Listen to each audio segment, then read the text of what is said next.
ஆன்மீக வரலாற்றுல ஒருத்தரோட ஒவ்வொரு வார்த்தையும், ஒவ்வொரு சின்ன அசைவும் அவர் உயிரோடு இருக்கும்போதே இவ்வளவு துல்லியமா பதிவு செய்யப்பட்ட ஒரு புத்தகம் இருக்குமா? யோசிச்சு பாருங்க. இன்னைக்கு நாம அப்படிப்பட்ட ஒரு ரொம்ப ரொம்ப அபூர்வமான ஆவணத்தை பத்தி தான் பார்க்க போறோம். இது வெறும் உபதேசம் பண்ற புத்தகம் கிடையாதுங்க.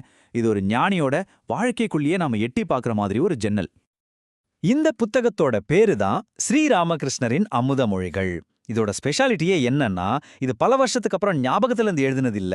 எம்முன்னு ஒரு புனைப்பெயர் வச்சிருந்த சீடர் தன்னோட குரு கூட இருந்த ஒவ்வொரு நிமிஷத்தையும், அவர் பேசின ஒவ்வொரு வார்த்தையும் அப்போவே அந்த இடத்துலயே ஒரு டைரியில ஷார்ட் ஹேண்ட் மாதிரி நோட் பண்ணி வச்சிருக்காரு. இந்த புத்தகத்தோட முக்கியத்துவத்தை நான் சொல்றதை விட வாங்க ஃபேமஸ் ரைட்டர் ஆல்டஸ் ஹக்ஸ்லி என்ன சொல்றாருன்னு கேட்போம். அவர் தான் இதுக்கு முன்னுரையா எழுதியிருக்காரு.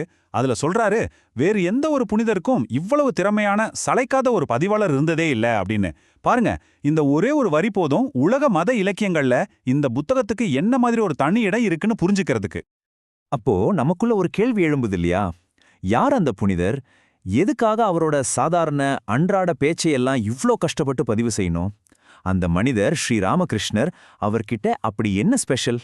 வாங்க, இந்த கேள்விகளுக்கெல்லாம் பதிலத்தான் நாம தேட போறோம். சரி, இவ்ளோ பெரிய தாக்கத்தை உண்டாக்குன அந்த மனிதர் யாரு? வாங்க ஸ்ரீராமகிருஷ்ணரோட சின்ன வயசுக்கு ஒரு விசிட் போயிட்டு வருவோம். ஒரு ஞானி எப்படி உருவாகிறாருன்னு பார்க்கலாம். அவரோட இயற்பெயர் கதாதரன். 1836ல காமர்புகூர்னு ஒரு கிராமத்துல பிறந்தாரு. சின்ன வயசுல இருந்தே அவர் கொஞ்சம் வித்தியாசமானவர் தான். வெறும் 6 வயசு இருக்கும்போது கரிய மேகத்துக்கு நடுவுல வெள்ளை கொக்குங்க பறந்து போன அழக பார்த்தே முறையா ஒரு ஆழமான பரவச நிலையை அடைஞ்சிட்டாரு. இந்த ஆன்மீக தேடல் தான் அவரை 16 வயசுல அவரோட அண்ணன் கூட கல்கத்தாவுக்கு கூட்டிட்டு போச்சு. அதுதான் அவரோட வாழ்க்கையில ஒரு பெரிய டேர்னிங் பாயிண்ட். இங்க பாருங்க, இந்த வார்த்தைகள் அவரோட நோக்கத்தை எவ்வளவு தெளிவா காட்டுதுன்னு.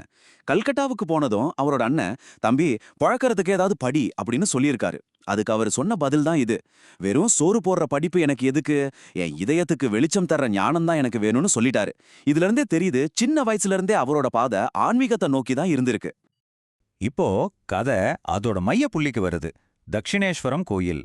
இங்க தான் அவரோட பக்தி ஒரு அடுத்த கட்டத்துக்கே போகுது. ராணி ராசமணி கட்டுன அந்த பிரம்மாண்டமான கோயில்ல அவர் அன்னை காளிக்கு பூஜை செய்யற பூசாரி பொறுப்பை ஏத்துக்கிட்டாரு. ஆனா அது அவருக்கு வெறும் வேலை இல்ல, அதுதான் அவரோட வாழ்க்கையாவே மாறிடுச்சு. ஆனா அவரோட வழிபாடு மத்த பூசாரிங்க மாதிரி இல்ல. வெறும் சடங்குகளை செய்யறதுக்கு பதிலா அந்த காளி சிலைய ஒரு உயிருள்ள அம்மா மாதிரி பார்த்தாரு.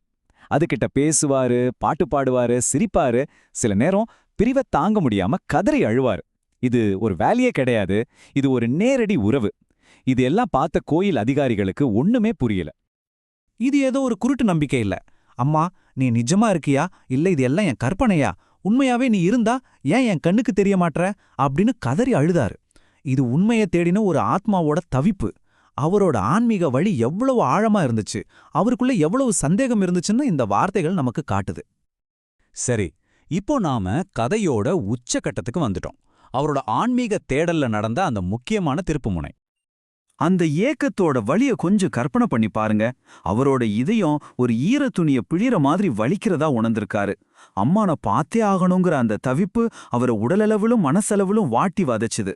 இது ஒரு பெரிய மாற்றத்துக்கான ஆரம்பம். அவரோட ஆன்மீக வழி எந்த அளவுக்கு தீவிரமா இருந்துச்சுன்னு பாருங்க. கடவுளையே பார்க்க முடியலையேனா இந்த வாழ்க்கைய வாழ்ந்து என்ன பிரயோஜனம்னு நினைச்சாரு. அந்த ஒரு பைத்தியக்காரத்தனமான நொடியில கோயில்ல இருந்த வாளை எடுத்து தன் வாழ்க்கையை முடிக்க முடிவு செஞ்சாரு. இதுதான் அந்த கிளைமேக்ஸ் மொமெண்ட். அப்போ திடீர்னு அந்த அற்புதம் நடந்துச்சு. ராமகிருஷ்ணரோட வார்த்தைகளிலே கேட்போம். திடீரென்று அன்னை தன்னை வெளிப்படுத்தினாள். நான் எல்லையற்ற முடிவற்ற ஒளிமயமான உணர்வு பெருங்கடலை கண்டேன். நான் அந்த பெருக்கில் சிக்கி நினைவிழந்து சரிந்தேன். எல்லாமே மறைஞ்சு ஒரு பிரபஞ்ச உணர்வு பெருங்கடல் மட்டும்தான் அவருக்கு தெரிஞ்சது. அதுதான் அவரோட முதல் பிரம்மாண்டமான தெய்வீக தரிசனம். அந்த தரிசனத்துக்கு பிறகு ராமகிருஷ்ணரோட உலகமே தலைகீழ மாறிப்போச்சு. அவருக்கு எல்லாமே காளியா தெரிய ஆரம்பிச்சது. காளிக்கு வச்ச படையில எடுத்து பூனைக்கு கொடுத்தாரு. தன்னை அனுமன நினைச்சுக்கிட்டு கொஞ்ச நாள் குரங்கு மாதிரியே நடந்துகிட்டாரு. இத பாக்குறவங்களுக்கு இது தெய்வீக பைத்தியம் மாதிரி தெரிஞ்சது. ஆனா அவருக்கு இந்த உலகம் தெய்வீகம்னு ரெண்டுமே ஒன்னாயிடுச்சு. அந்த கோடே அழிஞ்சு போச்சு. இப்போ நம்ம ஒரு முழு வட்டத்துக்கு வரோம். அவரோட இந்த தீவிரமான தனிப்பட்ட அனுபவங்களை நம்ம ஆரம்பத்துல பார்த்த அந்த புத்தகத்தோட எப்படி இணைக்கிறதுன்னு பார்க்கலாம். பொதுவா புனிதர்களோட வாழ்க்கை வரலாறுகளை ஹேகியோகிராஃபின்னு சொல்லுவாங்க. அது ரொம்ப ஃபார்மலா அவங்களோட போதனைகளையும் அற்புதங்களையும் மையமா வச்சுதான் எழுதப்பட்டிருக்கும். ஆனா இந்த அமுத மொழிகள் புத்தகம் அந்த விதியையே உடைக்குது. அது எப்படின்னு பார்ப்போம். இந்த ஒப்பீட்டை பார்த்தாலே உங்களுக்கு புரியும். பாரம்பரியமான புனிதர் வரலாறுகள் ரொம்ப ஃபார்மலா, தனிப்பட்ட உணர்வுகளுக்கு இடம் கொடுக்காம கோட்பாடுகளை பத்தி பேசும்.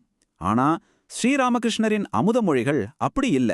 அது ரொம்ப நெருக்கமா, சின்ன சின்ன விஷயங்களை கூட விட்டு வைக்காம ஒருத்தரோட இயல்பான பேச்ச பதிவு செய்யுது. இது ஒரு போதனை இல்ல, இது ஒரு ஞானியோட அன்றாட வாழ்க்கையோட உண்மையான பதிவு. அப்போ இந்த புத்தகத்தோட உண்மையான மதிப்பு என்னன்னா இதுதான்.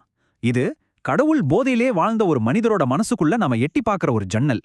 அவருக்கு இந்த பௌதீக உலகம், ஆன்மீக உலகம்னு எந்த வித்தியாசமும் கிடையாது. எல்லாமே கடவுள் தான். அந்த அனுபவத்தோட நேரடி ரெக்கார்டிங் தான் இந்த புத்தகம். நாம படிக்கிறதெல்லாம் ஆங்கில மொழிபெயர்ப்பு தான். ஆனா ஒரிஜினல் பெங்காலி பதிப்புகள் மொத்தம் 5 பெரிய வால்யூம்கள். யோசிச்சு பாருங்க எந்த அளவுக்கு விரிவாக இதை பதிவு செஞ்சிருக்காருன்னு. ஆக நாம கடைசியா புரிஞ்சுக்க வேண்டிய விஷயம் இதுதான். இந்த அமுத மொழிகள் வெறும் போதனைகளை மட்டும் சொல்ல வரல. கடவுள்தான் ஒரே உண்மைன்னு நம்பி வாழ்ந்த ஒரு மனிதனோட உண்மையான அனுபவத்தை அப்படியே படம் பிடிச்சு காட்டுது. இது தத்துவத்தை விட அனுபவத்துக்கு தான் அதிக முக்கியத்துவம் கொடுக்குது. கடைசியா உங்களை யோசிக்க வைக்கிற ஒரு கேள்வியோட இந்த பகுதியை முடிச்சுக்கலாம். தெய்வீக பைத்தியம், ஆன்மீக ஞானம், இது ரெண்டுக்கும் நடுவுல இருக்கிற கோடு எங்க இருக்கு? ஸ்ரீ ராமகிருஷ்ணரோட வாழ்க்கை சமூகம் பைத்தியம்னு சொல்றதுக்கும் ஆழமான உண்மைகளை பார்க்கறதுக்கும் நடுவுல இருக்கிற அந்த மெல்லிய கோட்டை பத்தி நம்ம எல்லாரையும் சிந்திக்க வைக்குது இல்லையா?